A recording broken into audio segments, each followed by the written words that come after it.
Good morning, Biology 103. Today we're going to be talking about biomolecules, or the four macromolecules that you need to know for this class. So for the biomolecules, their chemical composition and metabolic processes are very similar. So living organisms are composed of two types.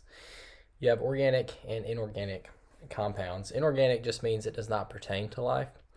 So generally these are going to be small, simple molecules. An example of an inorganic molecule would be carbon dioxide or water. Organic molecules are formed by living organisms. So these will be larger, more complex, and generally they're going to be composed of skeletons of carbon and hydrogen. And we'll look at examples of all these. Now, why is carbon so important? And carbon is the common atom in so many of these major life-sustaining molecules. And one reason for that is because carbon has 4 valence electrons. So if it has 4 valence electrons and it needs 8, well, then it can form up to 4 bonds, 4 covalent bonds, in order to get 8 valence electrons. So this allows carbon to be sort of this intersection molecule where it could form up to 4 bonds with other atoms, or intersection atom. So you can have carbon combined with 4 hydrogens and get methane, or what you might could have is carbon combined to another carbon, and then it could combine to other hydrogens, or you could just keep going and you could build a larger and larger molecule, which is what we're going to see with the 4 macromolecules that we're going to look at. So we say it has tetravalence, meaning it has 4 valence electrons and wants to form up to 4 bonds with other atoms. So generally we're going to see chains, we're going to see rings, and it creates a skeleton. So it's very, very versatile. So here are some examples of carbon forming these different branches of varying lengths. So you can see just the versatility of carbon. And it's no wonder that we are carbon-based life forms, because it can form up to these 4 bonds. And then you can just keep making the molecule bigger and bigger and different in any way that it needs to be made. In a lot of science fiction writing, sometimes they'll have reference to, like, we're carbon-based life forms. You might see a reference to a silicon-based life form, because silicon also can form up to 4 bonds. So perhaps it can be used to make, some kind of extraterrestrial life. And with carbon too, there's all these different functional groups that can be added to different carbon molecules to change their function. That's why they're called functional groups. And we're going to look at some examples. I don't expect you to memorize every single one of these. On your quiz, you'll have to identify them, but you'll have your notes for that. I'll specify on the study guide which ones you have to know. But functional groups are just groups. It's really a polyatomic in a sense. It's many atoms in a group that stay together, and they can be added to different parts of a molecule to change its function and change its properties. And we'll look at examples of all of these. So we call these molecules that have carbon and hydrogen, we call them hydrocarbons. Hydro for hydrogen, carbon for carbon. And these typically make up fuels. So why is that the case? Well, hydrogen is a really high energy atom. The more hydrogen a molecule has, the more energy it has. We'll look at fats as one of the 4 macromolecules, or lipids. They have lots of hydrogens, so they have a lot of potential energy. That's why you could take a potato chip, which is really greasy. It has a lot of fats in it, a lot of lipids, and you can burn it, and it will burn at a really high temperature, and it will burn for a while. So here are some of these functional groups. It's a little bit blurry on my screen, but you have hydroxyl, it's an OH. You could have carbonyl, carboxyl, amino. And carboxyl and amino groups we'll look at are involved in proteins. They're in every single amino acid, and that's actually how amino acids are put together. These 2 functional groups can interact with each other. So they have a complementary shape and polarity. Okay, here's some more clear pictures of that. So again, these 2 are really going to be the most important. Hydroxyl is pretty important when we talk about pH because anything that can donate OH into solution is a base. So that's going to change the properties of that molecule. Polar, so it can increase its solubility in water. So they all have different properties. So here's the example that you do definitely need to know. So with the amino acid, we need to have the structure of an amino acid memorized, and we'll look at this again in a second. And basically every amino acid which makes up a protein has an amino group, this N and these two H's, and it has a carboxyl group. And the carboxyl group and the amino group have complementary shape and charge so that when they come near each other, they want to combine. Now, in order to combine, they have to have water involved. And we'll look at dehydration synthesis here in a second and hydrolysis or hydrolysis. But with these different molecules, you can have isomers, which means they're the same atoms, but they have different structures. So for example, glucose and fructose, they have the exact same atoms, but because of their arrangement, they have a different structure, in which case they have a slightly different properties. So it's not just the formula. Like we think of glucose, C6H12O6. That formula doesn't tell you everything about the molecule. The structure is important. What kind of functional groups it has are also going to affect its properties. So these are the 4 types of macromolecules, and we'll get into these in our lab, and we'll talk about them for the study guide. You do need to be able to recognize the 4 macromolecules, and you need to know what is their general purpose. So what benefit do they have in our bodies? You know, what's their function? What do they do? So just briefly, and we'll get into all these in more detail, but carbohydrates, these are going to be sugars, and these give us quick energy, right? You eat cookies, drink a soda, gives you a ton of sugar, and it will make you feel like you have a lot of energy temporarily. Of course, you'll have your sugar crash, but it is giving you access to a lot of potential energy. So they have a lot of energy, and our bodies can metabolize them or use them very easily. So it gives us very quick energy. Now, lipids, we think these are fats, and this actually is long-term or energy storage.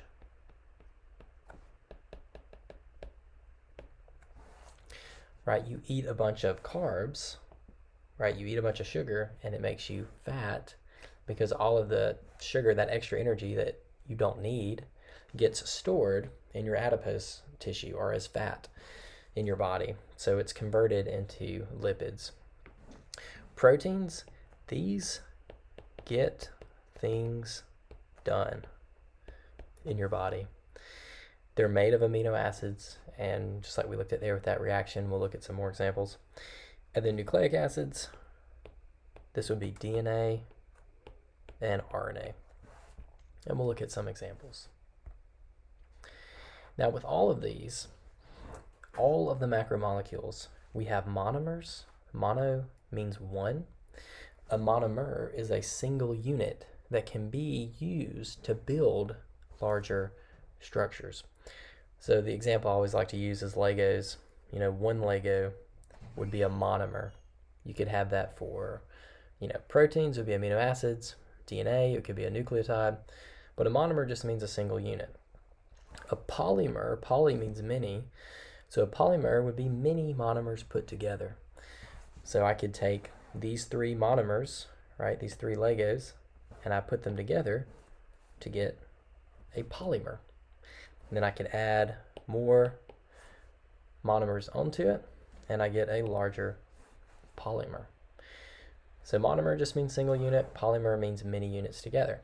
So on your test, I'm still building your test and building your study guide, but I'm definitely gonna have a question about this. So you might have a picture of, you know, an amino acid, and the question could be, well, what is it?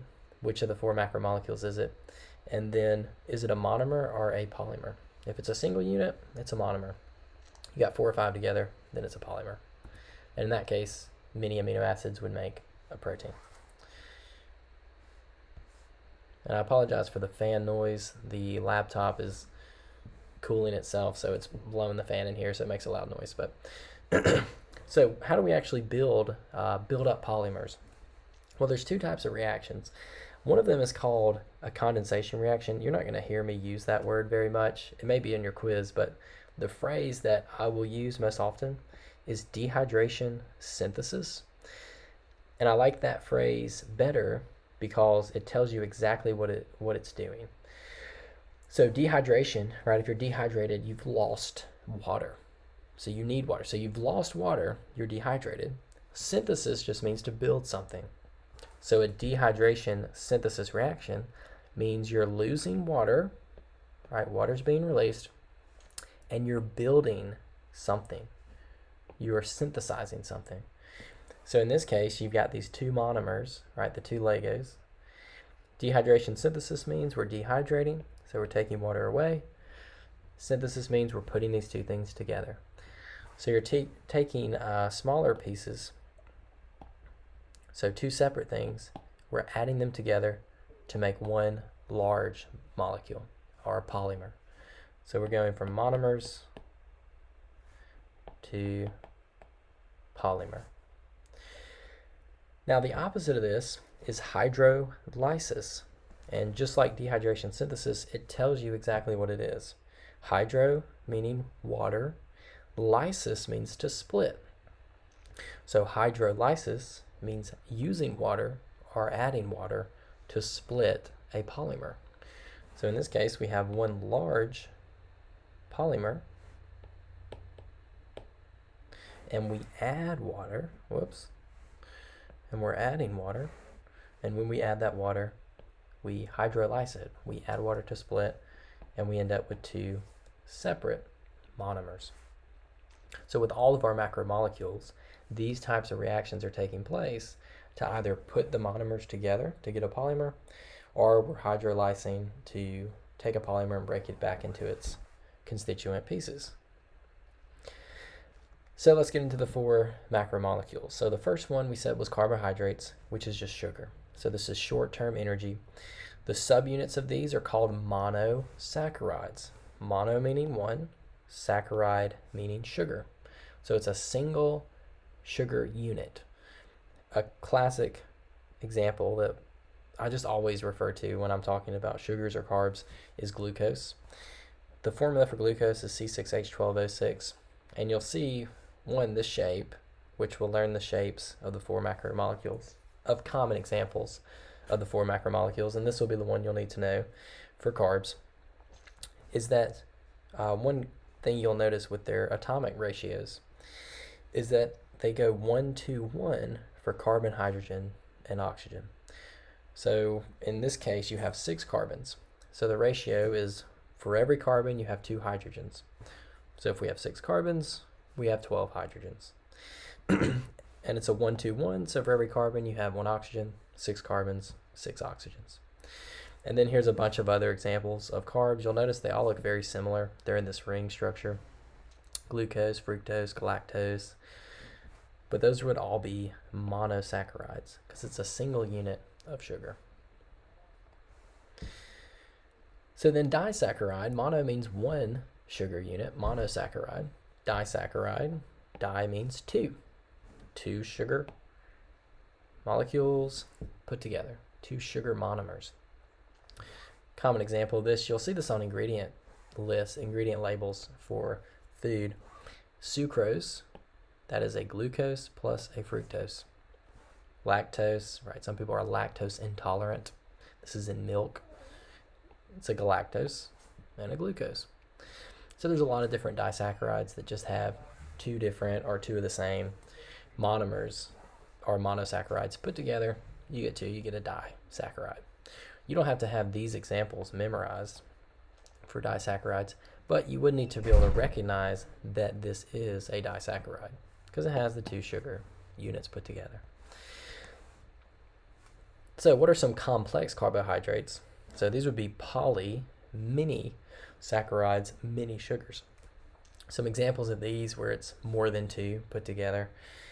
Starch, for example, would be in like potatoes. Starch is a sugar.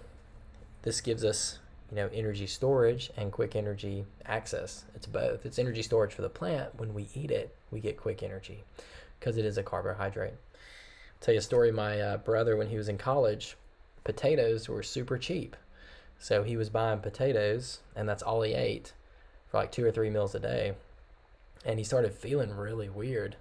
And he went to the doctor, and he had pre-diabetes. And they were like, man, what do you eat all day? Like, your sugar levels are crazy. He's like, I just eat potatoes. And they were like, well, that's sugar, so lay off the potatoes. So it is a sugar. Glycogen is sugar, and that's how animals, that's the form of sugar that we find in animal tissue. So you might find that in meat, like red meat. You'll have glycogen.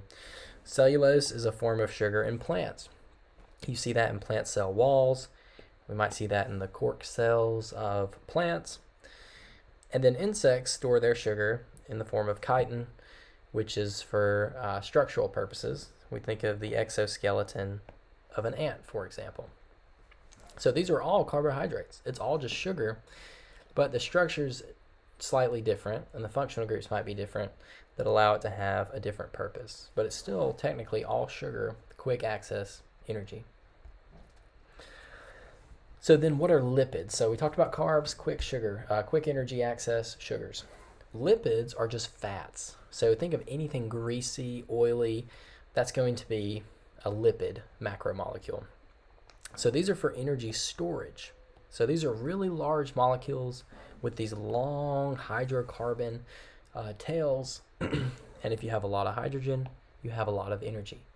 So you can tell with these lipids, they have a lot of hydrogen. So they have a ton of energy, which is what makes them such good energy storage molecules, because they can just pack so many hydrogens in there. So if your body has tons of energy, like extra energy that you've consumed way too much sugar, your body doesn't want to just waste all that, because evolutionarily speaking, in Earth history, humans haven't always had access to regular food availability.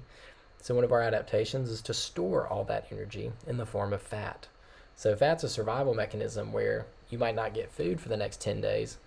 Well, if you had a lot of food, right in that moment, you could store it all as fat, and your body would consume the energy from that fat in the days that you don't have access to food. So they're not true polymers because they're really just one massive molecule. And the molecules don't really connect to each other. They just float around in the same space, which makes them very viscous, but they're technically not actually bonded together. So we'll look at some examples of these. You got triglycerides, waxes, sterols, which would be like testosterone, and then phospholipids, which outline the cell membrane. This image here is a triglyceride. I'm going to be specific on your study guide, what you actually have to have memorized. I'm still thinking through which ones I really want you to have memorized, but you definitely should be able to recognize a lipid compared to the other macromolecules, not necessarily every single example of a lipid. So here's a monoglyceride. You'll see it has one fatty acid chain. Diglyceride has 2. Triglyceride has 3. So some examples of triglycerides, we have saturated fats. These come from animal meat. This is embedded in animal meat. So you'll see the fat in there, like when you buy a steak, you see all of that white tissue in the meat. That is actually fat. So that would be saturated fats. They're solid at room temperature. And the reason they're called saturated fats is because they have as much hydrogen on the molecules as they possibly can. So you will need to be able to recognize saturated versus unsaturated fats. And the way you can tell is pretty easy. You just look at the molecule. Is there anywhere I could add another hydrogen on this molecule? Right? Every single one of these carbons is full. You cannot add any more hydrogens. But if you look at an unsaturated fat, there'll be an open area where more hydrogens could be added. For example, with this unsaturated fat, right there, we could fit 2 more hydrogens there. So that would be an unsaturated fat. Saturated fats, are they bad for you? Generally, they're considered unhealthy because they are solid at room temperature. So when you get that into your bloodstream, let's say you just eat a ton of red meat, that's all you eat. Well, the fat will get in your bloodstream, and if it's solid at room temperature, then it's going to be a solid in your bloodstream, which can clog your arteries. Now, a little bit of saturated fat, your body can metabolize it. It's not going to be a problem. But if that's all you eat, or you eat too much, then it could clog your arteries. Unsaturated fat, this comes from vegetables. It's a liquid at room temperature. It also, vegetables, so it's a plant fat, but it's a liquid at room temperature. So when you eat a bunch of vegetables, then the fat from those vegetables dissolve in your bloodstream as a liquid. So they're not going to clog your arteries. So these are generally considered to be healthy. And they are not fully saturated with hydrogens, which is what we saw right there. There was a place where we could add more hydrogens. So what are some other types of fats that we see? You might see something called trans fats or trans-saturated fats. You'll see this on the back of a food label. These are man-made fats. So what they do for these is because it's a lot of work to get fat from animals, right? You have to raise them up, collect their meat, and then extract the fat from it. So an easier thing to do is to take, byproducts of farming, some old vegetables that aren't going to be sold, but they could blend them up and take the fat out of them. An easier thing to do is to take all that scrap vegetation, blend it up, extract the fat out of it, and then convert that plant fat into essentially animal fat or into saturated fat. So it's a very unnatural process. These are fats that would not have existed if it had not been for some scientists forcing them to be created. And basically what they do is they take plant fat that's unsaturated, they add a bunch of hydrogens to it and make it saturated. So it's a saturated fat, so it's already worse for you. And because it was made in a lab, it's extremely solid, solidified. So it's even worse about clogging your arteries. Another name for some of these would be hydrogenated, because it tells you what they've done. They've added hydrogens to an unsaturated fat. Here's what some of those might look like. But they're just so much worse because they're made in a lab and they're more viscous. They're more of a solid at room temperature, so they clog your arteries even worse. You'll notice on the back of food labels, you can see if it has trans fat. If it has trans fats, I just wouldn't even eat it. A lot of the peanut butter products that are not natural peanut butter, that actually use the peanut oils, those that have added these trans fats to them, it's cheaper, they have longer shelf life for the manufacturer, but they're way more dangerous for you, and they're just not very healthy. Okay, so that gets us through carbs, and then some other examples of lipids. Moving on with lipids. Another example of that would be sterols. So examples of some sterols would be estrogen and testosterone, which would obviously be important. Sex hormones. Vitamin D is actually a sterol, and cortisone. And I would like for you to be familiar with the shape of these. They have these 4 carbon rings.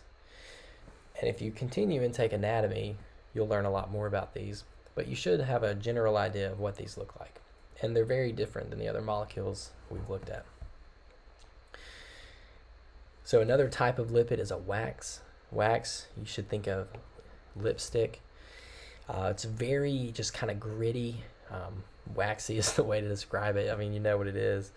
But they're fatty acids combined with alcohols or hydrocarbons.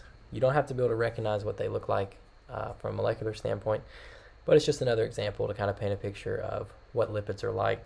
Beeswax is an example. Think of the honeycomb. You can imagine what that texture is like. And then the last one is a phospholipid. Hopefully, I know a lot of students take that 9th grade biology. This is supposed to be a big part of that class, is the cell membrane. One of the first things you learn. And phospholipids are the monomers that make up the phospholipid bilayer. So the actual cell membrane, right, you've got your nucleus in there. The cell membrane is what is the barrier between the inside and the outside of the cell that holds all the cytoplasm in. So those are made of all these millions and millions of phospholipids. So that's what a phospholipid looks like. It just has a head that likes water and a tail that doesn't. But that is technically a type of lipid.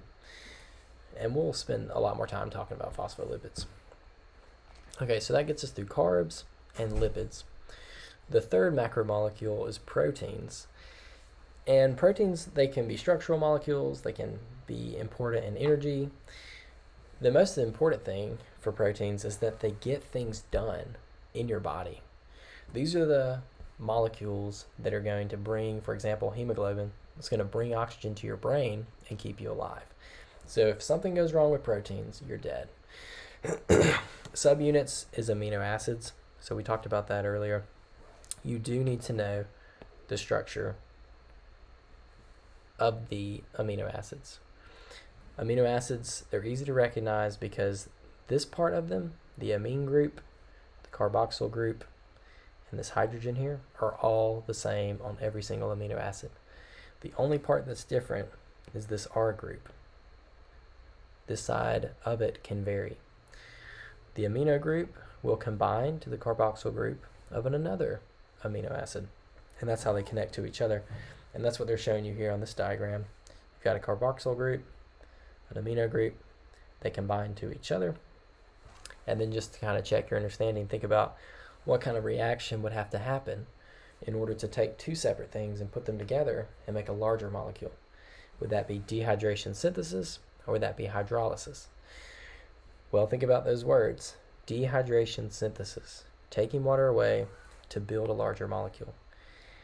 Did we build up something bigger or break something down? We built up something bigger, so it's got to be dehydration synthesis. So these are proteins.